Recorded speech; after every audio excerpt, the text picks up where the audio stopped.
On our silver wedding anniversary, my husband gave me divorce papers instead of a gift. He announced in front of all our guests that 25 years was long enough. I want someone younger now, and you have to get out of the air conditioner by tomorrow. I guess he forgot that my parents had given me that apartment. His mother, Celeste Price, just smiled quietly. I got up, grabbed the microphone, and said something that silenced him.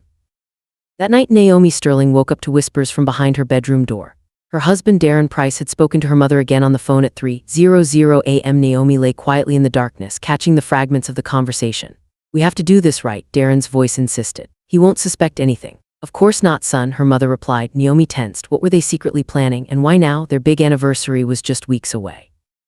The wooden floor creaked as Darren returned to the room. Naomi quickly closed her eyes, pretending to be asleep. She slid carefully onto the bed, but she felt her body stiff, restless. The next morning, everything was strange. Darren was unnaturally kind. "Naomi, my love," he said and kissed her cheek. She smelled his expensive cologne. "How about we pick a restaurant for our anniversary today? I want everything to be perfect." "Perfect." Naomi raised an eyebrow.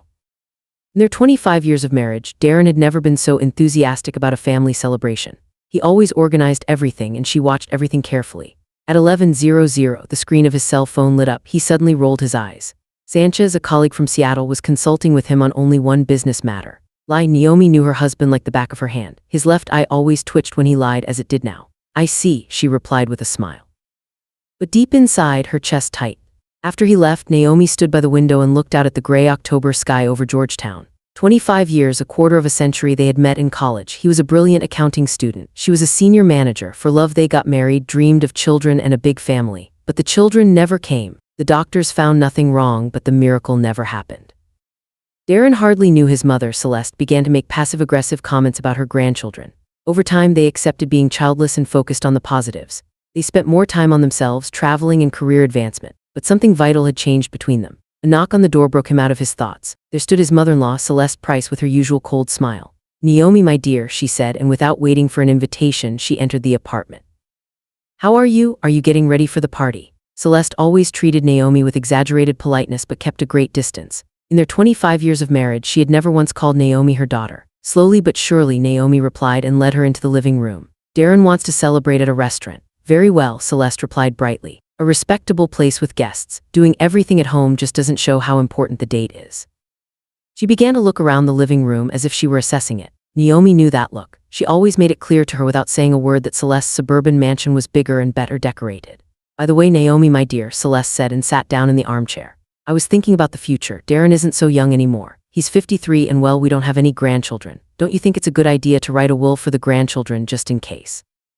Naomi felt cold. "What grandchildren, Celeste? We don't have any children, nephews, good boys, studying, working. If we don't do this, the government will take everything." Naomi slowly set her teacup down on the table. "And where do you keep the condo documents?" Celeste asked suddenly, as if it were a random thought. "I just think the boy will come. His nephews, his young men, that was it." Why did Naomi get the subtext? "Oh, just in case, you never know what's going to happen. It's good to know where things are." When Celeste finally left, Naomi sat in silence, tying things together. The late-night phone call, Darren's strange crush on her, and now Celeste's questions about the name of the house. Bit by bit, the puzzle was formed, and she didn't like the picture. She went to check Darren's computer. She had never changed the password before. She always used a simple key the date they met, but this time it didn't work. Her heart raced. She had never kept secrets from him in 25 years. She didn't try his birthday, nothing. She tried his mother, nope. Then she came up with her to try their wedding date. It worked. Browser history opened it, and what he saw made his stomach churn. How to get a divorce when there are shared assets. Filing rights in property division, legal advice for separation. He had been looking for all this for the past 2 weeks. He flicked through page after page with trembling fingers. How to keep a condo in a divorce, legal advice for dividing assets. Suddenly his phone rang. It was his friend Candace. "Naomi, you won't believe what I saw. You're Darren. I saw him in a jewelry store in Tyson's with a young woman. They were looking at rings. He was hugging her like it was nothing." "What did he look like?" Naomi cut in softly. "About 30, blonde, very laid back, wearing a super expensive coat, handsome, but he looked superficial. And they were very openly friendly." "Okay, Naomi." "Yes," Naomi lied. "Everything is fine," but nothing was fine. That evening, Darren came back with a bouquet of roses and a box of delicious chocolates. "Everything is fine, right? The anniversary is in a week. All our friends are there, they will. Let's not spoil the mood with serious topics. We'll talk after the party." "Okay, after the party." The party itself meant that something big was planned. Naomi felt to accept, but an icy coldness. After 25 years, she knew her husband well. He was preparing something quiet and cold with his mother, and surely what Darren knew was that there was something that could unravel all his plans. A meeting, Naomi thought bitterly. She knew exactly who she was meeting with. At 11:00, the house phone rang. Darren had forgotten his cell phone facing the kitchen. Naomi didn't answer, but the answering machine recorded a message. Mom, I talked to Mr. Hayes. Everything can be arranged. The important thing is that she doesn't suspect anything until the last moment. Calling me, the so-called Seattle colleague was with a man who had been with her for 25 years. Nothing. Then she remembered the blonde with the jewelry. Her intuition told her that March 8 International, she said to try it on Women's Day. It worked. It was her boyfriend's birthday. The texts confirmed everything. Sierra, my love, just a little more patience. After the anniversary, everything will be sorted out. The condo is ours. You said we'd be together by New Year's. I'm tired of hiding it. My love, it's all going to work out. My mom doesn't suspect a thing anymore. If we play this right, she'll only get half. I'll keep the air conditioner. Naomi slumped into the chair, her hands shaking. They had planned her life like a second-hand rag. Darren, her mother, Hayes the lawyer, Sierra the mistress, all fell into the trap of being prey, and the worst was yet to come. Hey Mom, maybe we both have a chance. Mine. Son, I saw the copies when you got them. They're in both names, but Hayes says there are ways. The important thing is that she refuses. If she doesn't sign, she will sign. After what we're going to do to her at the party, she won't have a choice. What do they plan to do to her? Naomi felt a nagging feeling of unease rise in her throat. They were going to humiliate her in front of everyone, accuse her of something. She copied all the important messages to her phone and put it where she found it. How are you? Can we meet today? Naomi asked, trying to look calm. I need a consultation. Sure, I'm free at 6. Come to the office, we'll talk. Aisha's office was located in a modern high-rise building in the center of the city. Even though she greeted Naomi with a hug, she could feel the tension immediately. Sit down, tell me everything. Naomi told me what happened. She's having problems with her husband, but she's hiding it, and you seem to be sure it's an assumption. Naomi tells her everything, she said, asking for clarification. I understand, she finally said. This is serious, but you're not lost. The good news is that you reacted in time. Tell me about the house. When did you buy it? Whose name is on the title? We put both names in 2005. Equal shares. Did you work officially? Yes, I'm a supervisor at Alliance Development Group. 15 years and have a weekend office in both names, but Aisha points out that they can't do anything for you, they'll break you. You have to be prepared. How do I prepare? Gather evidence, take pictures of messages, record conversations if you can, transfer some of the money to an account in your name only. Most importantly, don't let anyone know what they're doing. Naomi nodded. For the first time in days, she felt something close to relief. She had a plan, she had support. Thank you, Aisha. How much do I owe you? Aisha smiled. Nothing, girl. Friends don't pay. Just keep me in the loop. Remember, no matter what, you're not alone and defenseless. Naomi, she returned home. But what she found upon arrival was that the war had begun. Darren was checking himself in the mirror. Kind of exhausted today, huh? She cried without looking at him directly. Forgive me, but yes, Naomi, you're a little off. Look, you're turning 50, but you have to do something. She's 25. It's Saturday, but it's going to take all day. Another date with Sierra. That's great, Naomi replied quietly. And Sunday I'm going with Mom. I'm going to install a new smart TV, spend time with the trader's family. That night while Darren was in the shower, Naomi checked their joint bank accounts online. In the past month, $30,000 has been withdrawn in several transactions. The gift Sierra paid the lawyer, and Naomi used her own money to plan her downfall. But a week ago a letter arrived from a notary. He left Naomi all his property, including a bank account in Munich with the equivalent of $800,000. To save herself, she opened her laptop and began to figure out how to register the inheritance, transfer the money to her personal account, and protect herself from people who thought she was a fool. But on Monday, Naomi woke up with a clear plan, but she didn't look at it with one hand. Perry, the real estate lawyer who helped Naomi buy a condo years ago. Naomi Sterling, how old is she? How much does Darren cost? An elderly gentleman, Mr. Perry, greeted her with a smile. Mr. Perry, he needs your help. He's coming into his office, but it must be strictly confidential. The lawyer's face was serious. Sit down, I'm listening. You remember our apartment on M Street in 2005. Do you remember who first bought it? The buyer. Darren was added as your husband 2 months later. Naomi felt a warmth rise in her chest. So officially, she was an entity in the marriage. Formally, yes, your parents gave it to you before the papers in Darren's name appeared. In the event of a divorce, it could make all the difference. He could only claim something if he could prove that he had invested in major renovations. Naomi smiled weakly. Darren never spends a penny on air conditioning. He had done everything himself. Can you give me a document to prove it? Sure, come back tomorrow afternoon. It will be ready. Leaving the office, Naomi felt different. After so many days, she finally felt strong, protected. But what awaited her at home, she was breathless. A courier delivered a thick envelope from Germany. The final documents for Aunt Josephine's inheritance. With a bank account worth $800,000 and a condo in Miami Beach worth over $3 million, Naomi was now a rich, independent woman. Naomi, my love, I thought, what if we really celebrated our anniversary?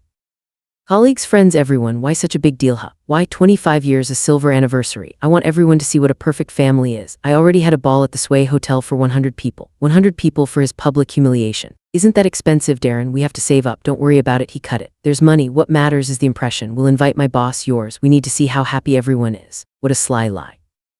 Fine, Naomi said quietly. Whatever you said, perfect. I have a meeting with some partners. We'll talk tonight. Partners? Naomi knew what that meant. In the afternoon, Celeste arrived with the price.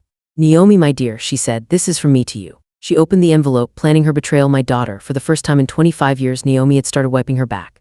The same lawyer, the same plan. Darren, who had arrived late that night, smelling of cheerful and expensive perfume.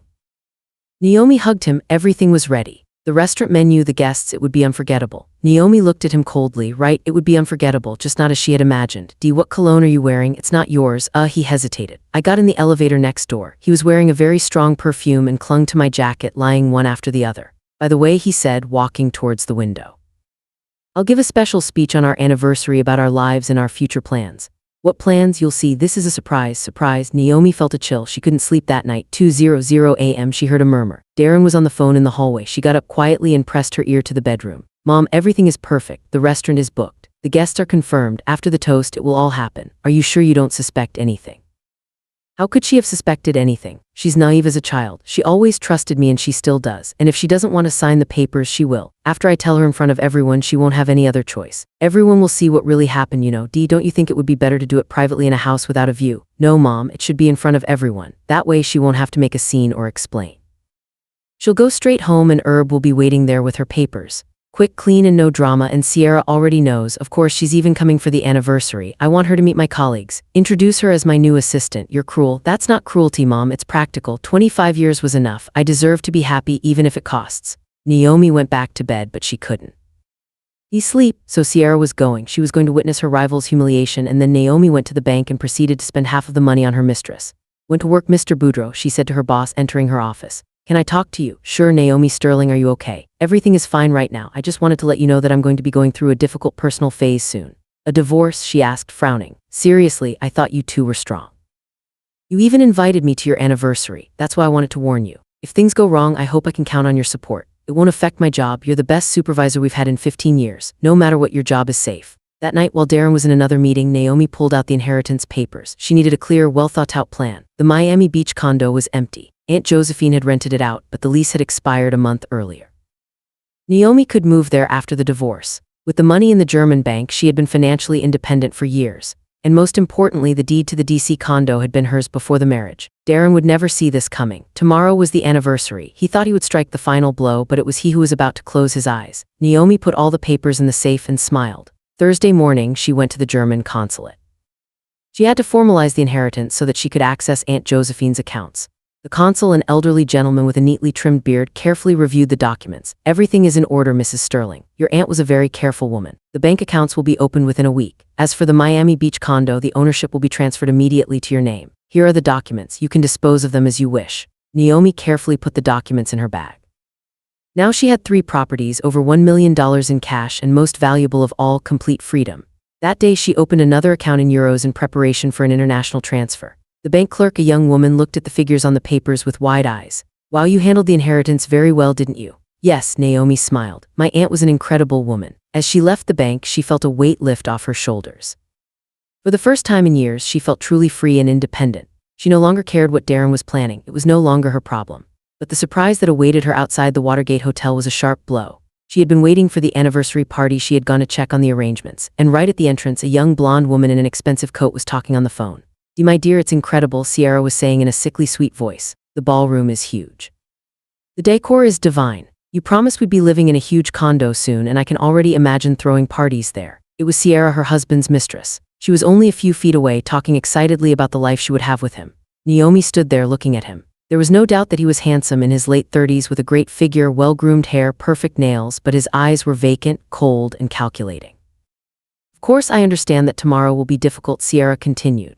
But after your speech, you said that he would understand everything and that I would be there as your new assistant. Romantic, huh? Humiliating your wife in public is romantic. Naomi approached. Excuse me, do you know where the manager is? Sierra turned, looked Naomi up and down. I have no idea, no, he replied coldly. I don't work here. He returned to his phone. Say, there's a lady here asking me a question. Okay, see you tonight. I love you. Which lady? Naomi smiled to herself. Tomorrow this lady will give a big surprise. The restaurant manager, a kind, plump woman, greeted Naomi with a smile. You are here for tomorrow's anniversary. Mr. Price has already paid for everything. A ballroom for 100 people, a banquet, live music. And how much did it all cost? $45,000. Your husband wanted the best of the best. $45,000 to humiliate him in public. Naomi nodded. I see. Can I see the ballroom? Yes, the room was luxurious. High ceilings, crystal chandeliers, immaculate white tablecloths, huge mirrors on the walls. All the guests would have a perfect view of the performance. Where would the microphone for the toasts be? Naomi asked. The manager said right here in the center. Mr. Price insisted that everyone hear him. Of course, no one would miss the humiliation. Darren was waiting at home, nervous as he was walking with the paper. Oh, Naomi, he said and quickly put the paper down. Where have you been? At the restaurant, checking everything. What did you think of that? Impressive, $45,000 for one night. Seriously, Don. Do you think that's a lot? We have other plans, right? Don't worry about it, he sneered. The money is there. The main thing is to make a good impression on the guests or the lady. That night, Celeste Price arrived in full excitement. Son, are you ready? Have you practiced your speech? Of course, Mom. Everything will be perfect. Don't worry. He tapped her on the shoulder. Your speech will be a success. Everyone will see that you made the right decision from the kitchen. Inside, Mom, what if she makes a scene?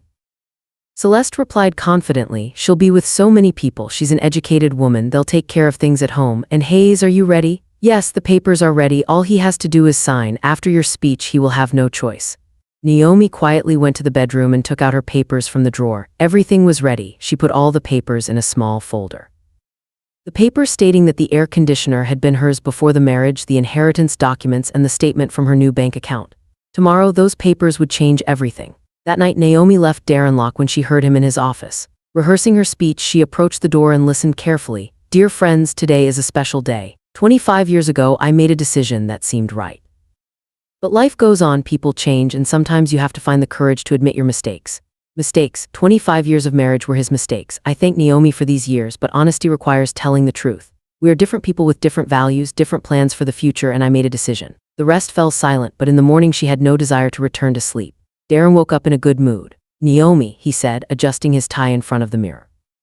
Today is a great day. Yes, our anniversary. Not only that, he said, smiling strangely, tomorrow your life will change and so will mine. Absolutely, absolutely, you'll see, you'll be surprised. Surprised? Can I ask a question? Be sure. What? Did he really love me? And I still love you in my own way. According to himself, like someone who takes care of an old piece of furniture that has served its purpose. I understand, Naomi said quietly. All day Darren had been frantic, calling the restaurant, checking the guest list, placing orders. By evening he was clearly worried. Are you ready, Naomi? She stood in front of the mirror in a new elegant dark blue dress that had been bought especially for the day. Are you ready? Then let's go. It's time for the truth to be known. The truth. Naomi took out her purse with the documents. Yes, it's time for everyone to know the truth. They didn't talk on the road. Darren was nervous, tapping his fingers on the steering wheel. Naomi was looking out the window at the city lights. 25 years ago, they had also been riding in silence to the courthouse. But that silence was a thrill and a love. Today was the silence before a fight. I want you to know that I wish you the best no matter what happens today, Naomi said when Darren arrived at the hotel. The best? What a cruel irony. Thank you, Dee, she replied with a quiet smile, and I wish you exactly what you deserve. The ballroom of the Watergate Hotel sparkled. 100 guests sat at round tables with white roses and gold candles. The host sat at the head table. Naomi smiled and accepted the congratulations, but inside she was tense. The blow was coming at any moment. Naomi, you look amazing today, said her coworker Marina. 25 years together, how romantic. Yes, Naomi said, looking around, very unexpected. All of this. In one corner of the room stood Darren's lover, Sierra. She had been introduced as his new marketing assistant. Young, pretty, in a very expensive dress. She was chatting quietly with some of her colleagues as if nothing had happened. Darren Price, congratulations on your anniversary, said Mr. Michael Boudreau, the CEO of Darren's company. It's rare to see such a strong couple. Thank you, Mr. Boudreau, Darren replied, shaking his hand. Today is a special day. I even prepared a very special speech. Speech? Naomi's throat went dry. Celeste Price walked from table to table, receiving compliments for her good son and the ideal wife she had. Her eyes sparkled with satisfaction. She knew what was coming. At the small table in the back, a man in his 50s sat very seriously in a dark suit. Naomi didn't know him, but she recognized his face. Mr. Hayes, the lawyer. He was there in case a signature was needed. Distinguished guests, the master of ceremonies' voice came over the microphone. May I ask your attention? Darren would like to say a few words in honor of his wife. A silence fell. Everyone turned to the main table. Darren stood up, took the microphone, and smiled broadly. Friends, thank you for being here on this important day. 25 years is no small thing, a quarter of a century with one person. The SDS raised their glasses and nodded. I have thought a lot about our life together, Darren continued. About what unites us, what makes us happy and not so much. Naomi tensed. It begins, she thought, and I realized something very important. People change. What seems right when you are young can eventually turn out to be wrong. The ballroom grew even quieter. People exchanged confused glances. 25 years ago, guided by youthful emotions, I chose the woman who would become my wife. But life has taught me to see things more clearly. Darren, Naomi murmured. What are you talking about? The truth, my dear. It is time to stop lying to ourselves. He turned to the guests, his voice harsher. Dear friends, I want to be honest with you and with myself. For 25 years, I endured a life with a woman who is not right for me. A gray, boring woman who doesn't know how to be the partner of a successful man. The ballroom erupted in surprised murmurs. Darren, are you crazy? Someone yelled. Quite the opposite, he said calmly. I'm finally thinking clearly. Naomi needs to understand this. Our marriage is over. I'm filing for divorce. The room was stunned. Some gasped. Others held their hands to their chests. His mother, Celeste, smiled triumphantly. Furthermore, Darren continued, feeling emboldened, I want a fair division of assets. Naomi must leave the condo. It's time for a new life, new relationships. He looked pointedly at Sierra, the blonde, who stood in the back, barely concealing a victorious grin. Is this a joke? A woman asked, bewildered. Are you in your right mind, Darren? His boss demanded. More than ever, he replied coldly. I have the right to be happy and I'm going to exercise it. Naomi will receive what the law dictates and we will separate good terms. One of Naomi's friends shouted, She understands what I need, Darren said gently. Thank you, Darren, very honest. The room fell silent. Everyone expected tears, drama for her to run out. You know, dear friends, Naomi continued. Darren is right about one thing, enough of the lies, and I want to speak the truth too. Darren frowned. This was not in his script. The truth is, I knew about this whole charade for 3 weeks. I knew about Sierra, about the lawyer Hayes, who's right over there in the corner, and about your plans to make me waive my rights to the condo. Mr. Hayes turned pale and tried to slip out unnoticed, but annoyed guests blocked his path. Naomi, what are you talking about? Darren tried to interrupt. That your plan fell apart, darling. You see, she said, pulling a folder from her purse. You made a tiny mistake. Our condo is not a shared asset. It was a gift from my parents in my name before the marriage. I have the document from the real estate lawyer. Darren took a step back. That can't be. And what's more, Naomi continued, 3 weeks ago I received an inheritance from my Aunt Josephine in Germany, a condo in Munich, another luxury condo in Miami Beach, and over $1 million in cash. The silence in the room was absolute. So D, what property division are you talking about? You'll get half of the cabin and half of your car. Everything else is mine. Sierra against the wall turned paper white. And now the fun part, Naomi said with a smile. Do you know how much your successful man spent on this little play to publicly humiliate his wife? $45,000 of our joint savings. The guests began to murmur in outrage, but I'm not spiteful, Naomi continued. Darren, you're free, take your wonderful woman as you called her and live wherever you like, just not in my condo. Wait, Darren whispered, we can talk about this. There's nothing to talk about. I'm filing for divorce tomorrow. Hayes can leave. I don't need him anymore. She then turned to the guests. Dear friends, I apologize for ruining your evening, but sometimes the truth is more important than appearances. Thank you for coming. Now you know who is who. Naomi placed the microphone on the table and walked toward the exit. Behind her, a scandal erupted. Darren, you are a complete scoundrel, a woman yelled. How could you do that to your wife? 25 years and you pull this. Sierra tried to leave discreetly, but a furious group of guests blocked her path. And what about you, home wrecker? Did you think stealing another woman's husband would be easy? Have you no shame? Celeste Price went from table to table trying to explain, but no one listened. Meanwhile, Naomi walked out of the restaurant and breathed the cool night air. Freedom. She paused at the door and looked back at the chaos inside. Through the large windows, she could see the house of cards Darren had built over months collapsing. He was in the middle of the ballroom, pale, confused, like an actor who had forgotten his lines. The microphone lay on the floor, guests yelling around him. Mr. Michael Budrow, the CEO, approached him. Darren Price, I am deeply disappointed in you after this show. I think we will have to review your position in the company, but Mr. Budrow, you don't understand. Darren stammered, it's not what it looks like. Naomi twisted everything. Twisted, interjected Marina, one of Naomi's coworkers. We all heard what you said. 25 years enduring a colorless woman. Aren't you ashamed? In another corner, a different scene unfolded. Sierra, finally realizing her dream of living in a luxury condo was over, pushed her way through the angry guests. She grabbed Darren's sleeve. What's going on?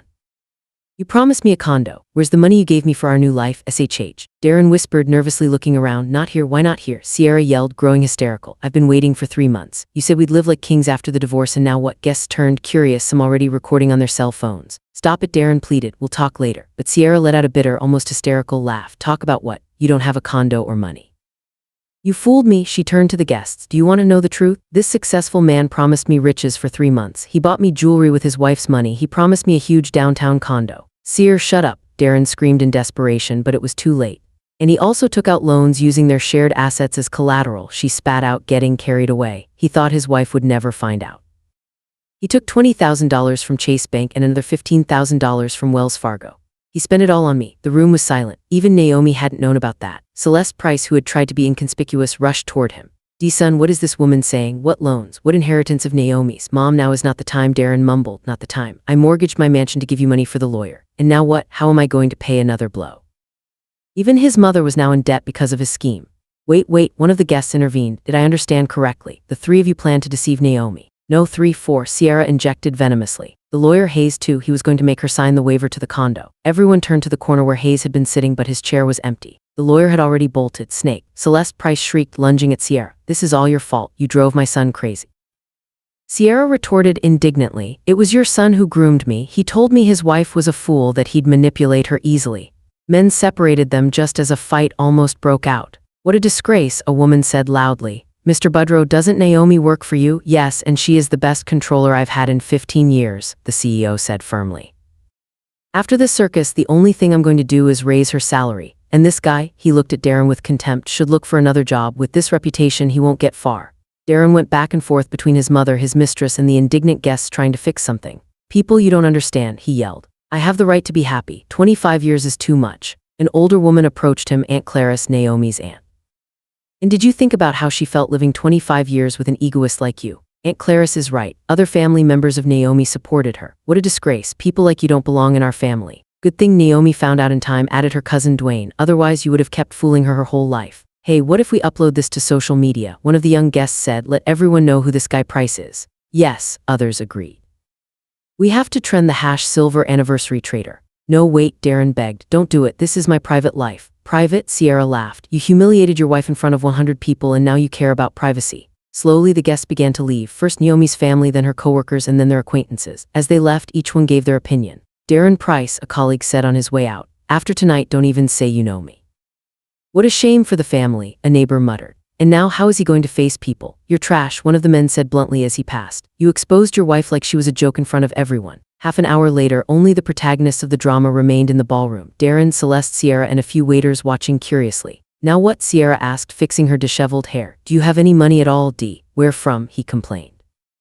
I spent it all on the party and your gifts and the loans. Who's going to pay them? I don't know, maybe I'll sell the car. The car? Sierra laughed bitterly. Are you crazy? That won't even cover the debt. Best menim hakimda, I left my ex for you. I don't know, Darren repeated. Menni edisaimi bilmyerm. Celeste Price sat with her face in her hands. And what am I going to tell Hayes? He charges for Eve.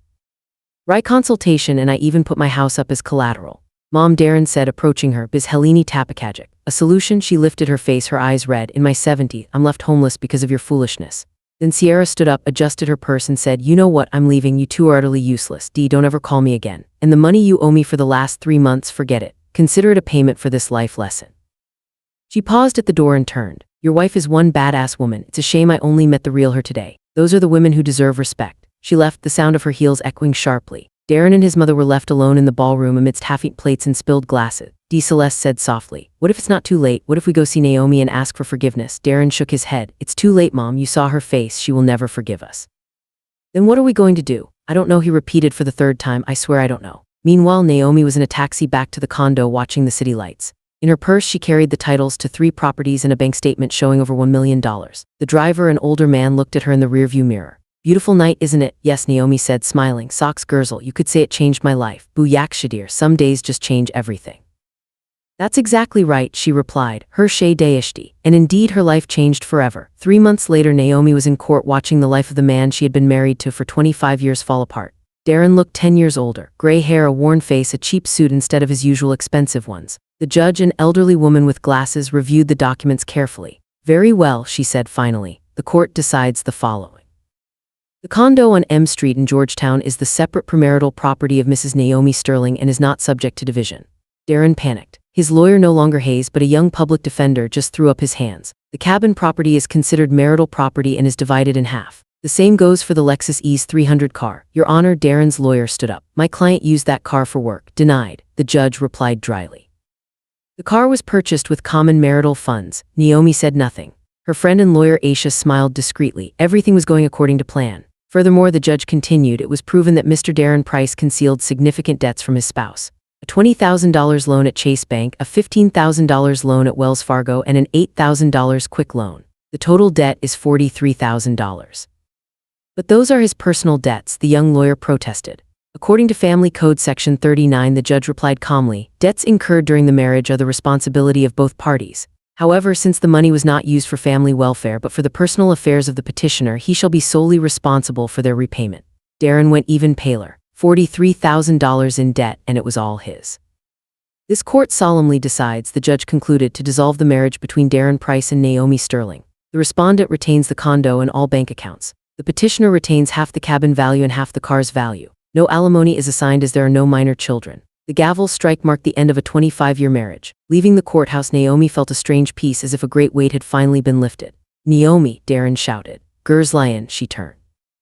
Her ex-husband stood on the steps, clutching a folder of documents. "What do you want to say?" "Forgive me," he said in a low voice. "I was a selfish fool. You didn't deserve what I did to you." Naomi looked at him closely. Was it sincere remorse, or did he just want to make her feel bad? "Darren," she said calmly, "I don't hold a grudge. We're just very different people. You wanted an easy life at others' expense. I'm used to fighting for what is mine.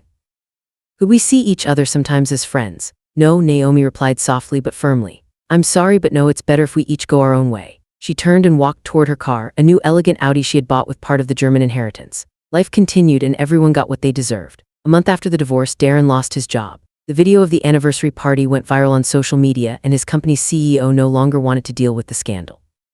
Darren Price, his boss, told him on that last day, "I can't have someone on my team who made such a public spectacle. But I'm a good professional." "Maybe so, but your reputation is in the gutter. I'm sorry. Finding a job was difficult." Everyone recognized him. The video even had the Sanverary trader trending. Nobody wanted to hire a man like that. He ended up working as a taxi driver with his old Toyota Camry, which he to buy back from Naomi for half its value, $15,000. He now lived with his mother in her small one-bedroom apartment on the outskirts of the city. Celeste had to sell her downtown mansion to pay the debts and buy something smaller and cheaper. She would say to him at night, looking at the cracked walls, "Don't you wish you had listened to me? Never gotten involved with that, Sierra. It's too late, Mom." Darren would reply, counting his day's earnings. Too late for regrets. And Sierra, she was more than fine. 2 months after the scandal, she married a 50-year-old entrepreneur who owned a chain of restaurants. He was wealthy, though not very smart. He believed her whole story about a toxic relationship with a married man. The wedding photo Sierra uploaded to social media showed luxurious bouquets and gold jewelry. The caption read, "Finally found true love, happy new life." Darren saw those photos and let out a bitter smile. Sierra got what she wanted, a husband with money. But it wasn't him. Naomi lived a completely different life. She moved to her Aunt Josephine's investment condo in Miami Beach. It was a spacious, light-filled condo with a view of the ocean, a true oasis amidst the city's chaos. She didn't want to be an accountant anymore. With the money she inherited, she opened a small publishing house specializing in translations of European literature. It was her lifelong dream. "Naomi Sterling," Mr. Budrow said when she resigned, "we don't want you to leave. Are you sure you won't reconsider?" "Thank you," she replied with a smile, "but I found what I'm truly passionate about. I'm dedicating myself to books." "Well, I wish you the best of luck, V. Byler-Sidney. After everything that happened with your ex-husband, many of our female employees look up to you. A woman has to know how to defend herself." One evening, her friend Aisha came to visit. "You look so content," she asked, looking at the cozy living room. "Do you feel avenged?" "You know," Naomi replied thoughtfully, "I don't feel vengeance. I feel relief. That wasn't vengeance. I just defended my rights. The truth always wins, even if it takes time." They drank tea on the balcony, watching the lights of Miami shine. "Do you regret those 25 years? "No," Naomi said, shaking her head. "Those 25 years taught me something invaluable, to only rely on myself and to value honesty above everything else." Her publishing house employed 5 people, talented young translators. They published beautiful books in small editions for those who appreciate good literature. Naomi, her editor Anna, said one day, "Your story is very special. My mom told me she was at that anniversary. She works with your ex-boss. She says there are few women like you." "I don't consider myself a strong woman," Naomi responded. "I just decided not to be a victim." A year later, she received a letter from Darren. "Naomi, I don't know if you'll read this. I just want to say that I understand. You were the best thing that ever happened to me. I lost you because I was foolish and greedy. I don't ask for forgiveness. I know I don't deserve it. I just want you to know that you deserve the best in the world. Be happy, Darren." Naomi read the letter and filed it away in a drawer. No anger, no sadness, just a memory of a past life. That night, she went out onto the terrace with a cup of coffee. Miami glittered with lights, music played in the distance, and the air smelled of summer flowers. She was free, financially independent, doing what she loved. And for the first time in many years, she felt truly happy. In another part of the city, Darren drove his old Toyota, carrying passengers, thinking about how one can lose everything in a single night. Yes, the truth always conquers the lie, even if it sometimes takes a while. Did you like my story, and which city are you listening from? Let's meet in the comments. If you like the story, you can support me by sending a super thanks so I can keep bringing more stories like this. Thank you so much for your sweet support. I'm looking forward to your comments on the story. On the screen, you can see 2 new life stories that I highly recommend. There's so much more on my channel. Don't forget to subscribe. See you in the next life story, with love and respect.